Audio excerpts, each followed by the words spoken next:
Nagpalabas na po ng panibagong kautusan at kapasyahan, ito pong si Pangulong Marcos Jr., hinggil sa mga mananatili at matatanggal po sa pwesto. At isa po sa pinakatampok ay ito nga hong pagtatalaga ni PBBM kay Police Major General Nicolas Torre III bilang susunod na hepe po ng Philippine National Police. At lumilitaw nga ho na sabi nga po ni Executive Secretary Lucas Bersamin na ang mga ganitong promotion ay kadalasan ay reward. So nabigyan po ng reward. Ito hong si General Torre, dahil sa alam niyo naman yung pinakahuling ginawa ho niya ay ito hong mabilis na pagkaka-aresto kay dating Pangulong Duterte at siya po ay agad na ipinatapon. Hindi na lumipas na 2 araw, isang araw lang maghapon ay agad nang ipinatapon diyan po sa sa The Hague, Netherlands, yung sa ICC, mga kababayan. So dito ho ay bagamat marami po ang mga nagsasabi na baka kasi isipin maging persepsyon ng marami na bata-bata system o kung ano man, pero ang sabi po ni Secretary Bersamin, ang ganyan mga promotion ay reward at bukod ho dyan ay ikinokonsidera yung merito at yung performance. Ito, pakinggan ho natin. Ito pong si ES. Alam mo, lahat ng promotion reward yan, But most promotions are given on merit. So let us assume that this was given on merit because, it was not an easy decision on the part of the President. Paliwanag ni Secretary Bersamin, confidential ang appointment elements ng isang PNP chief.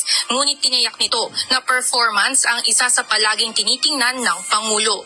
Inaasahan naman na isasagawa ang turnover of command ceremony mula kay outgoing PNP Chief Police General Romel Francisco Marbil papunta kay Police Major General Torre III sa darating na Lunes, June 2. All PNP chiefs serve at the pleasure of the President, whether they have a term or not. If the President wants to terminate them, he could do that. But let us just expect that General Torre will be there until the end. Okay, so yun po ang binabanggit ni Executive Secretary Lucas Bersamin na talagang ang promotion, yan, katulad ho dito po kay General Torre ay reward. Reward po yan, narinig nyo naman ho. Pero, kasama rin daw ho yung merito at ang pagiging hepe po ng Philippine National Police ay maituturing na yung tiwala ho ng Pangulo. Kasi dun ho kay General Torre po nagtitiwala ito hong si Pangulong Marcos Jr. At siyempre talaga namang yung ginawa ho ni General Torre, mga kababayan, ay di ba yung talagang kumbaga sa isinugal niya yung kanyang pagmumukha. Ano ba ibig sabihin? Yung kanyang, di ba, biri mo, talagang ginamit ho siya na arrestuhin mo si dating Pangulong Duterte. So ginawa niya ho, yung kumbaga sa ay tama. Sinunod niya yung misyon na gawin. Ito ho, at di ba, pagagaling po sa Hong Kong ni dating Pangulong Duterte, diyan po lang sa Ria, sinalubong, dinala po sa Villamor Air Base at pagdating na hapon ay agad na ipinatapon doon po sa ICC sa The Hague, Netherlands. So yan na nga po, yan na ang sinasabi, reward. Pero bukod doon sa pagiging reward ay ikinonsidera rin ng Pangulo yung merito raw at siyempre yung kakayahan at kwalifikasyon ni General Torre. So sa mga nauna kong vlog ay bagamat siyempre binabanggit ko iba pang kandidato na sana tingnan, pero lagi ko rin binibigyan din na ito po ay prerogatibo ng Pangulo kung sino ang gusto niyang piliin. Kasi doon siya magtitiwala tiwala ho siya na talagang ito pong si General Torre ay magiging tapat ho sa kanya. Yun po, talagang yan po, eksklusibo ho na nasa kapangyarihan po ng Pangulo. At bukod ho dyan, mga kababayan, ay na-retain ho, tulad ng inaasahan ay napanatili sa pwesto ito pong sina Defense Secretary Gilbert Teodoro at din po itong yung mga kapatid na Rimulya, itong sina Justice Secretary Boying Rimulya at DILG Secretary John Vic Rimulya. Kaya ako idinugtong ho dito kasi ito ho yung mga pangunahing personalidad na kung saan sila po ay yung may talagang malaking ginampan ng papel dito po sa pagpaparesto at pagpapakulong kay dating Pangulong Duterte diyan po sa The Hague, Netherlands.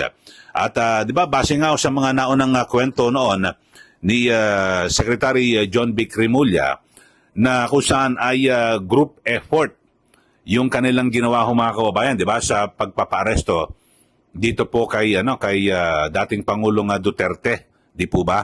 At di ba natanong ho siya dyan sa media. Sino ba? Si Pinky Webb. Natanong siya at di ba binanggit niya na hindi group effort. At binanggit niya yung mga pangalan ni na Secretary Gilbert Chodoro at din po itong sina DILG Secretary yung pati si Anyo, no, nabanggit niya rin bagamat sa ngayon wala pa akong desisyon si Pangulong Marcos Jr. kung mananatili sa pwesto. Ito pong si National Security Advisor Eduardo Anyo na kung saan ay lumilitaw at siya po ang sumubaybay sa mga galaw o kilos ni dating Pangulong Duterte kung kaya't agad po itong naaresto diyan po sa airport, no, pagdating po mula po sa Hong Kong.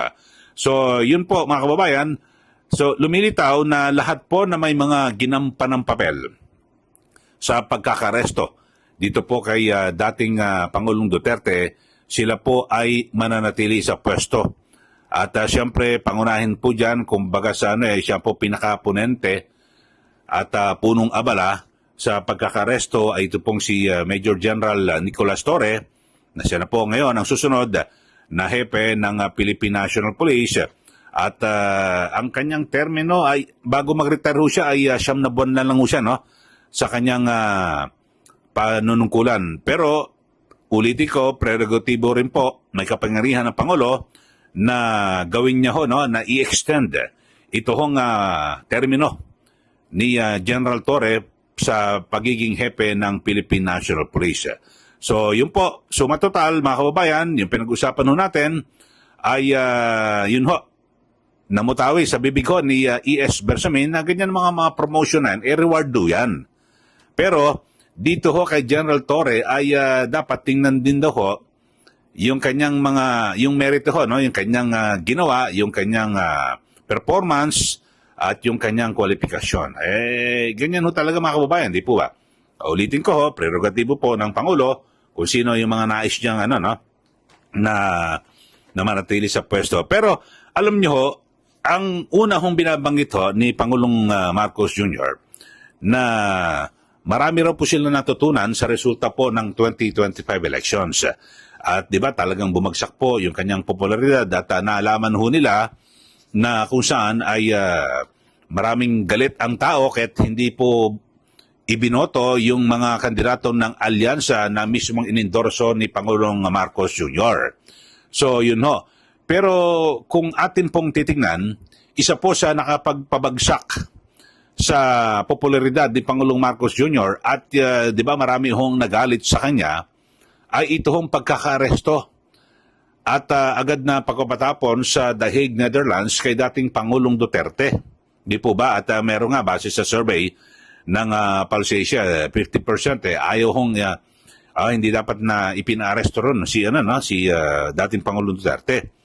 So pero base ho rito sa resulta ng cabinet revamp, yung kinaiinisan po ng tao na bakit ipinatapon kaagad doon si dating Pangulong Duterte sa The Hague, Netherlands, yung mga taong may pangunahing ginampanan sa pagpaparesto at pagpapatapon kay dating Pangulong Duterte, yan po ay nanatili sa pwesto. So parang nabaliwala ho mga kababayan yung unang sinasabi niya na talagang, di ba, nagising daw po sila at talagang ang binabanggit ho ng Pangulong Marcos Jr. ay kanyang re-reviewin lahat po ng performance at kasi pag sinabi mong gano'n, re-reviewin mong performance, gusto mong bumuti ang iyong popularidad at ang siyempre maraming nagalit ho ng mga taga-suporta ni dating Pangulong Duterte. Dahil dito sa niretain niya ho yung tatlo sa mga pangunahing di umanay may papel sa pagkakaresto at pagkapatapon kay dating Pangulong Duterte, parang baliwala ho ito. Mga kababayan, sino lang mga natanggal? Yung mga natanggal ho at hindi na ho napanatili sa posisyon, yung mga wala namang kinalaman sa pagkakaresto kay dating Pangulong Duterte at lalong walang kinalaman sa pagbaba ng popularidad ni Pangulong Marcos Jr. So, yun lang ho.